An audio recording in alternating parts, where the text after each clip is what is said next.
Hi, it's Minnie, and I want to know, what have you been reading? Oh, me? Stay tuned and I'll tell you exactly what I've been reading.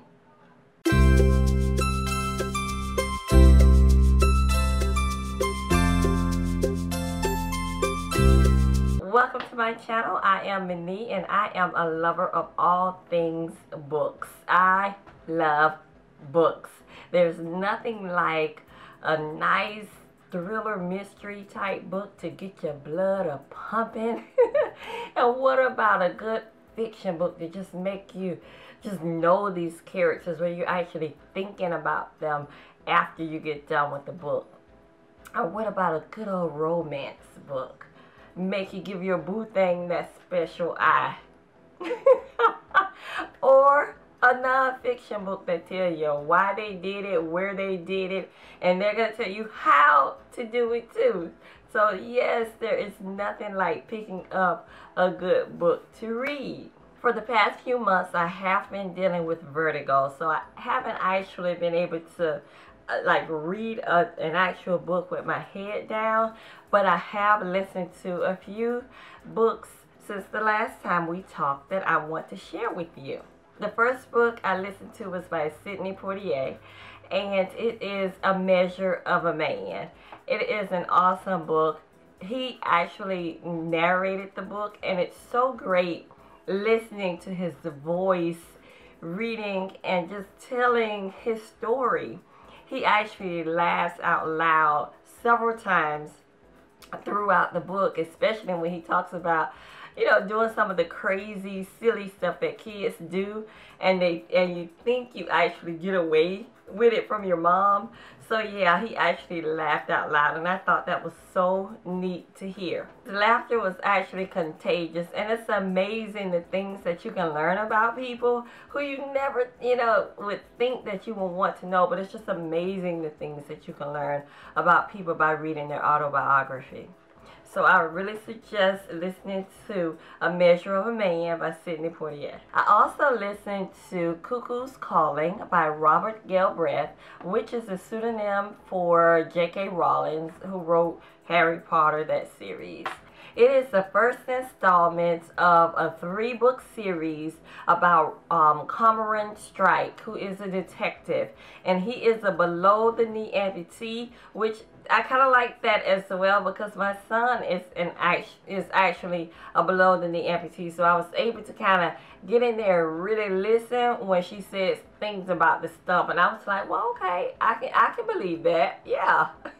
And it was like a slow start. It really was a slow starter, and I listened to it, and it was a mystery book that was just filled with a lot of words and a lot of characters. I did follow the storyline. At times I kind of like drift off while the narrator was reading, but I always came back, and one good thing about the book is that I did not have it figured out by the end of the book. So that's what really kept me intrigued with the book, because I mean, it was a good book. Don't get me wrong that it's not a good mystery, because it is. You just have to follow along with it and keep up. It's probably one of those mystery books you actually want the book to, so you can fold down the pages when you get to certain red herrings and when they mention certain people, you know, so you can kind of keep up with it to find out. But when I found out who the murderer was, I was like, he is all wrong. He is all wrong. But it's a good book. So if you haven't checked it out, check that out. I also listened to the book Before I Wake by D. Henderson. And this is an inspirational mystery book, which I kind of like those, because a lot of times the inspirational books are a lot easier. They just kind of flow a lot easier, and it doesn't pull your emotions as much as some of the other books that I listen to. So I like inspirational type audiobooks. So I listened to this, and the storyline started out really nicely.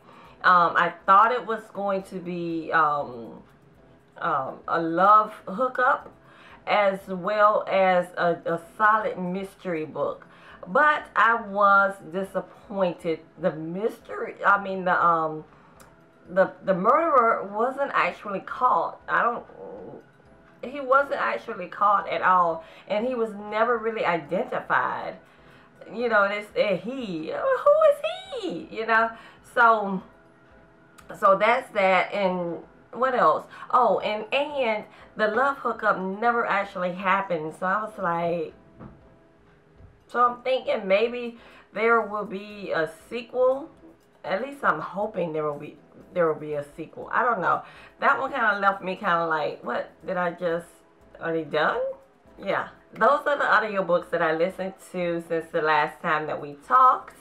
And if you remember the last time I talked, I told you that 2018 was going to be like a reading blackout, where a lot of people are choosing to read only books by Black authors during during the year of 2018. I decided to read more books that are authored by Black people. So I am still reading, you know, a lot of different books, but I am picking up my amount of Black author books. And I decided to go back and revisit Bernice McFadden. I talked to a friend the other day, and she was actually, she actually read Sugar, and I was like, oh my God, that book is so good. And I read it way back. I read this book when it first came out, and I think it was published in 2000. I'm thinking so. But I said I need to go back and reread it and reread the storyline. Yeah, first printed February 2000, and I read it like when it first came out. And this book was good to me back in 2000 for real. So I'm thinking about reading this book again. And that's Bernice McFadden, Sugar. And I also picked up by Bernice McFadden, Nowhere is a Place. I'm not quite sure what this book is about, but I'm sure it's by Bernice McFadden, and it's good. If you are looking for more Black authors, check out Bernice McFadden, and she has a ton of books. I read Loving Donovan. That was another good one by her. And The Warmest December. That's another good one by Bernice McFadden. But if you're looking for a Black author, check her out. She has a ton of books that will keep you occupied for the rest of 2018. If you don't read anybody else, Bernice McFadden will keep you busy. So those are some books that I read. I also showed you some books that I am intending to read for the Reading Blackout. So if you will, let me know what you're reading down in the comment section. I'd really be interested to know.